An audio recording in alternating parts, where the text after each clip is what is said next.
দেখাই আর কি। তো আজকে আমরা এই ফ্যানটাকে আমরা ফিটিং করব, যেটা আমরা এর আগে ফ্যানটাকে রিপেয়ারিং করেছিলাম, আপনারা আগের পর্বে দেখেছেন। এখন সেটাকে আমরা ফিটিং করব।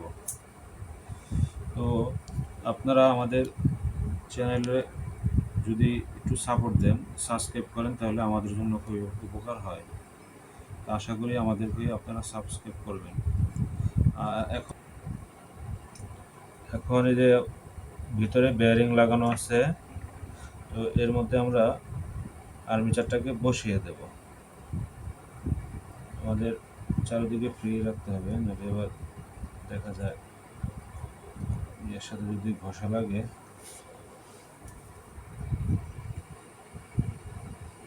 কোনো কিছু হাতে লাগে না।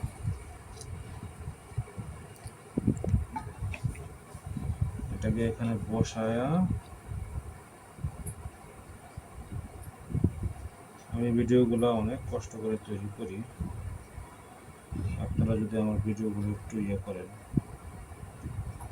তাহলে আমাদের জন্য ভালো হয়।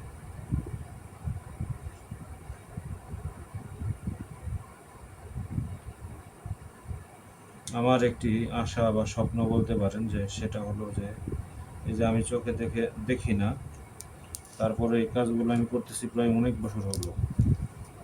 9-10 বছর আমার দোকান ছিল, যেটা রাস্তার কারণে ভাঙা পড়ছে। এখন আমি আমার রুমে বসে এই কাজগুলো করতেছি আপাতত। আমার পরিচিত যে কাস্টমারগুলো আছে তারা আর কি নিয়ে আসে কাজ। তো আমার স্বপ্ন যেটা, সেটা হলো যে এই যে আমি কাজগুলো না দেখে করতে পারি, তো আমার মতন যারা দৃষ্টি প্রতিবন্ধী ভাই আছেন, তাদেরকে যদি এই প্রশিক্ষণটা দেওয়া যায়, হাতে কলমে শেখানো যায় প্র্যাকটিক্যালি, তবে তারা সমাজে একটু মাথা উঁচু করে বাঁচতে পারবে। আচ্ছা, এখন আমরা তারগুলোকে দুই পাশে ভাগ করে নিলাম।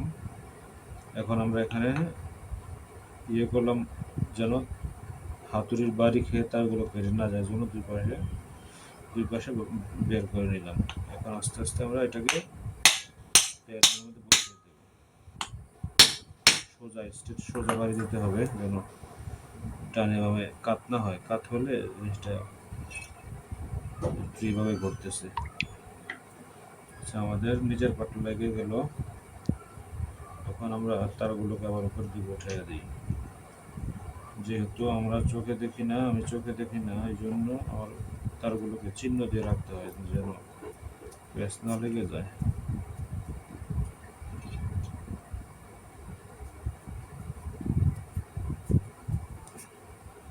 প্যাঁচ লাগলেও সমস্যা নাই, চেক করলেই হয়ে যাবে। তারপরে যেহেতু করতেছি, আমাদের ফ্যানের উপরের পার্টটা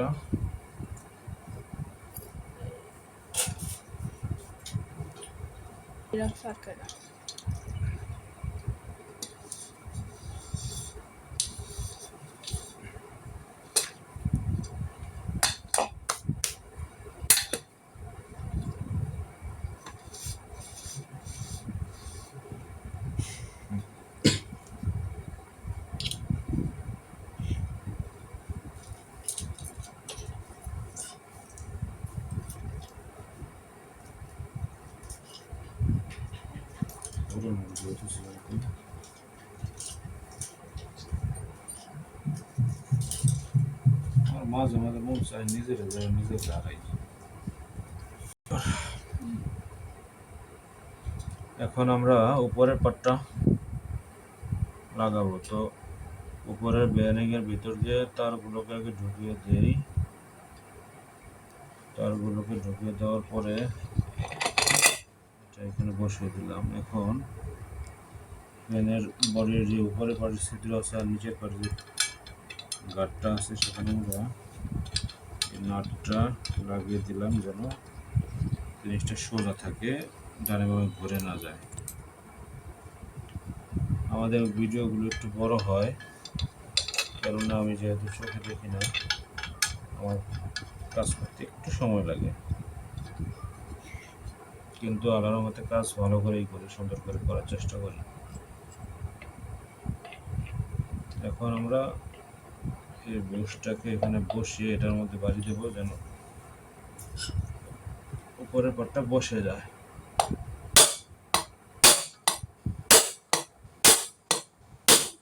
চারদিকে ঘুরিয়ে ঘুরিয়ে বাড়ি দিতে হবে, একদিকে দিলে হবে না, ডানে বামে সামনে পিছিয়ে চারদিকে সমানভাবে বাড়ি দিতে হবে। কোন দিকে আমাদের বাকি আছে মিলে নাই, এই পাশটা মিলে নাই।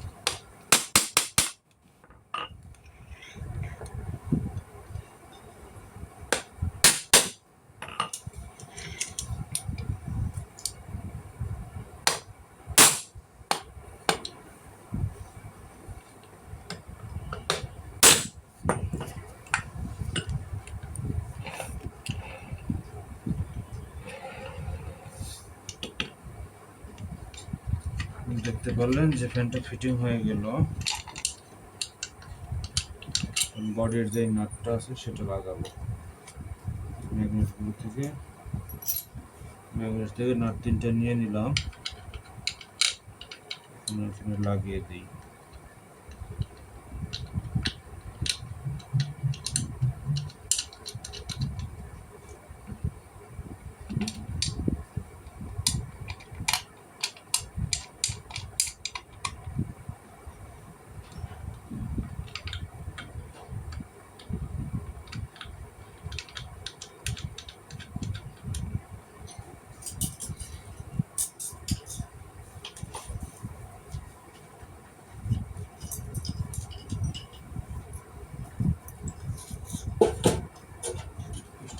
একটু মিনিট প্লে কর। এখন আমরা স্ক্রুড্রাইভার দিয়ে নাটগুলোকে টাইট দেব।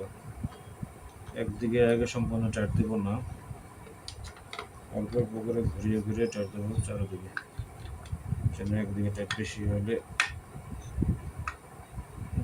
সম্পূর্ণ ইয়ে না হয়, টাল না হয়।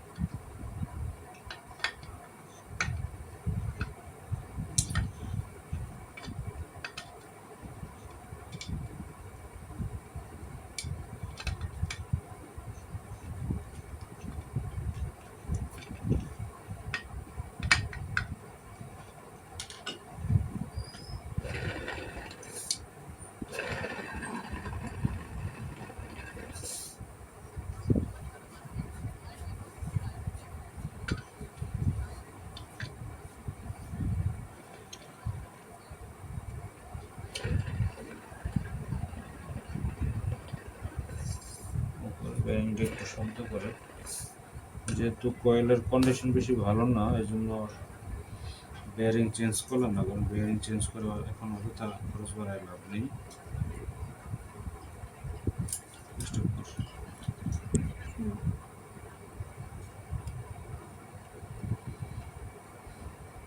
আমরা তারগুলোকে নিচ দিয়ে বের করে দিচ্ছি।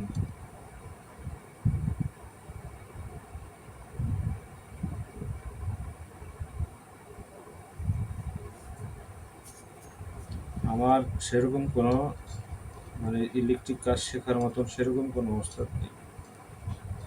ধরতে গেলে এক প্রকারে আমি নিজে শিখছি এই কাজগুলো। তো আমি যেহেতু নিজে শিখতে পারছি, আর যদি কাউকে শেখানো হয় তাহলে আপনারাই বলেন তারা কি শিখতে পারবে কি না।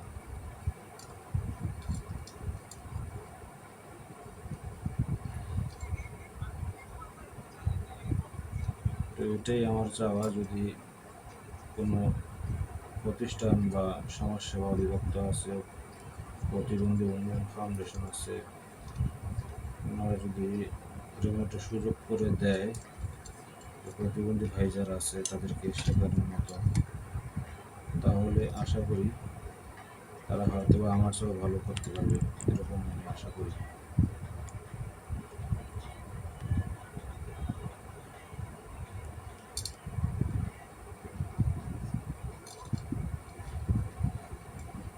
আচ্ছা, এখন এখানে কিন্তু আমাদের লুপ কানেকশন করার সময় এসে গেছে। তো আমাদের ফ্যান ফিটিং তো হয়ে গেল।